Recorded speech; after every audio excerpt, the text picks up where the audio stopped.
तो hey guys, comic स्पेनिशिया से मेरा नाम है आशुतोष। और जैसे कि आपको पता ही है अभी कि कल परसों शी हल्क का ट्रेलर ड्रॉप हुआ है, तो आपने शी हल्क का ट्रेलर देख लिया होगा और मैंने उसका ब्रेकडाउन कर दिया है। अगर आपको ब्रेकडाउन देखना है तो ऊपर लिंक फ्लैश हो रही होगी, जाके देख लेना। और मुझे पता है कि आप में कितना उत्सुकता का कीड़ा रहा होगा, आपके छोटे से दिमाग में काफी बड़े बड़े प्रश्न उठ रहे होंगे। तो मैं किस लिए हूँ यार, आपको इन सभी प्रश्नों का जवाब दूंगा कि शी हल्क में ऐसा क्यों है। तो बिना किसी देरी के चलिए शुरू करते हैं।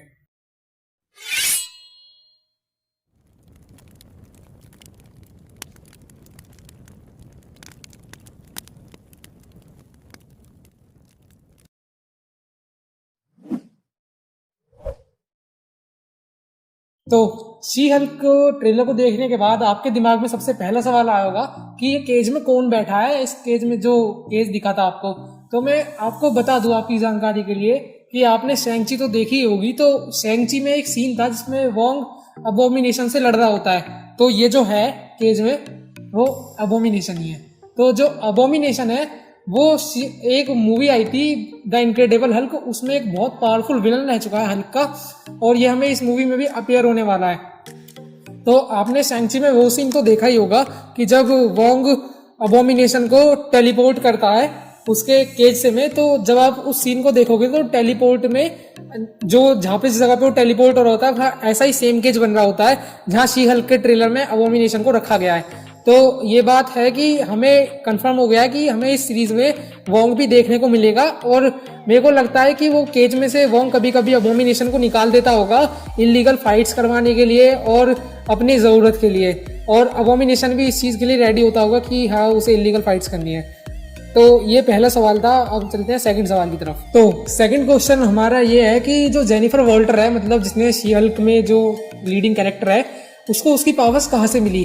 तो यार इसका भी एक काफी अच्छा एक्सप्लेनेशन है जो हमें कॉमिक्स बुक शी हल्क में दे रखा है। तो इसमें ये हुआ था कि जो जेनिफर वॉल्टर थी उसका एक काफी हैवी एक्सीडेंट हुआ था और वो जब इंजर्ड थी तो उसे ब्लड की जरूरत थी।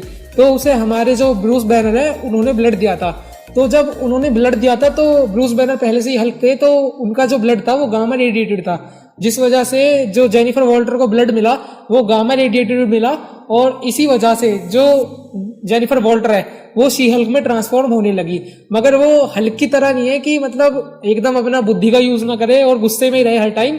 शी हल्क जो है वो बुद्धि का भी यूज करती है और उसे पता होता है कि कब उसे गुस्सा करना है और कब उसे कैसे लड़ाई करनी है। और जो हमारा हल्क है वो सीधा सिर्फ गुस्से से काम लेता है। तो ये हमारा सेकंड क्वेश्चन था। अब हम चलते हैं अगले क्वेश्चन की तरफ। तो अगला क्वेश्चन है कैन द हल्क चेंज। तो आपने देखा होगा कि एवेंजर्स एंड गेम में हल्क ने जब स्नैप करी थी तो उसका एक हाथ ब्रेक हो गया था और वो अपने हल्क की फॉर्म में था। मगर आपने शैंग-ची का अगर पोस्ट क्रेडिट सीन देखा होगा तो वहां पर जो हल्क का हाथ था वो एक हाथ इंजर्ड था स्नैप की वजह से और वो अपनी ह्यूमन फॉर्म में था। तो हो सकता है कि अब जो ये वाली थर्ड शी हल्क में दिखेगा हमें हल्क का पेयर, इसमें वो अपनी हल्क की फॉर्म में है और उसके दोनों हाथ ठीक है, जैसा कि आपने ट्रेलर में देखा होगा। तो हो सकता है कि हल्क को उसकी जो एवेंजर्स एंड गेम में इंजरी हुई थी वो ठीक हो गया हो और अब वो दोनों चीज कर सकता हो, मतलब वो अपने आप को हल्क में भी ट्रांसफॉर्म कर सकता हो और अपने आप को ह्यूमन बॉडी में भी। तो यार अब हमारा एक और क्वेश्चन ये बनता है कि जो जेनिफर वॉल्टर है उसे हमारा ब्रूस बैनर क्यों तैयार कर रहा है और किस चीज के लिए ट्रेन कर रहा है। तो मैं आपको बता दूं कि जो जेनिफर वॉल्टर है वो नई नई शी हल्क बनी है और ब्रूस बैनर को इसमें काफी एक्सपीरियंस है। तो एक तो ये है कि जो ब्रूस बैनर है और जेनिफर वॉल्टर है वो कजन्स हैं, और दूसरी चीज ये है कि जेनिफर वॉल्टर को नया नया शी हल्क होने की वजह से वो थोड़ा सा एरोगेंट हो सकती है और उसे अपनी पावर्स का यूज करना ना आए और वो गुस्से में कभी कुछ गलत ना कर बैठे। इस वजह से उसके पोटेंशियल को बढ़ाने के लिए और उसे मोटिवेट करने के लिए ब्रूस बैनर उसे ट्रेनिंग देते हैं कि जिससे कि जिन हालातों से ब्रूस बैनर गुजरा है उस हालातों से जेनिफर वॉल्टर को ना गुजरना पड़े। तो ये हमारा एक क्वेश्चन था और अब मैं चलता हूँ अगले क्वेश्चन की तरफ। अगला क्वेश्चन है कि हमारा कि ये टाइटेनिया कौन है। तो यार सिंपल सा मैं आपको कॉमिक बुक्स के हिसाब से बताता हूँ कि जो टाइटेनिया है वो शुरू में एक दुबली पतली लड़की होती है और ये आगे जाके शी हल्क की एक बहुत पावरफुल विलन बनती है। क्योंकि ये दुबली पतली लड़की होती है तो डॉक्टर डूम इस पे एक्सपेरिमेंट करता है और इसे कहता है कि मैं तेरे को पावर दूंगा और जिसके मिलने के बाद तू काफी पावरफुल हो जाएगी। और इसी चीज के बाद वो डॉक्टर डूम के साथ हो जाती है और डॉक्टर डूम उसे काफ़ी पावरफुल बना देता है और वो काफ़ी हट्टी कट्टी हो जाती है, जिस वजह से वो सी हल्क की इसमें विलन बन सकती है। तो एक क्वेश्चन हमारा इसमें ये भी अराइज होता है कि क्या हमें इस सीरीज में स्टार्क टेक्नोलॉजीज देखने को मिलेगी। तो यार आपने ट्रेलर की स्टार्टिंग में देखा होगा कि कुछ सीन ऐसे थे जहां पर आर्मी के या फिर कुछ लोग थे, उन्होंने गन्स ले रखी थी जो काफ़ी हाईटेक लग रही थी। तो इससे मेरे को लगता है कि जो आयरन मैन की टेक्नोलॉजी है, सिविल वॉर में आपने देखा था कि गवर्नमेंट के बीच में और सुपर हीरोज के बीच में एक समझौता हुआ था। तो शायद से जो रॉबर्ट डॉनी जूनियर की जो प्रॉपर्टी है और टेक्नोलॉजीज है वो शायद से गवर्नमेंट के साथ शेयर हो रही है। और इसका हम आने वाले टाइम में एक सुपर हीरो की वेब सीरीज आएगी आर्मर वॉर करके आयरन मैन की, उसमें हमें पता चलेगा कि जो आयरन मैन की टेक्नोलॉजीज है उनसे क्या इफेक्ट पड़ता है एमसीयू पे। तो ये हो सकता है कि उसी का बेस रखा जा रहा हो और आने वाले टाइम में हमें इससे जाके आगे पता चले कि ये सब रॉबर्ट डॉनी जूनियर की टेक्नोलॉजीज ही थी जो सी हल्क में यूज हो रही थी। तो एक क्वेश्चन हमारे दिमाग में ये राइज हो रहा होगा कि हमें इस मूवी वेब सीरीज में कैसे वीएफएक्स देखने को मिलने हैं जेनिफर वॉल्टर के। तो आपने देखा होगा पिछली मार्वल मूवीज में जो ब्रूस बैनर है उसके वीएफएक्स काफ़ी मस्त होते हैं, मगर जो जेनिफर वॉल्टर के जो शी हल्क के वीएफएक्स है वो काफ़ी अच्छे नहीं लग रहे।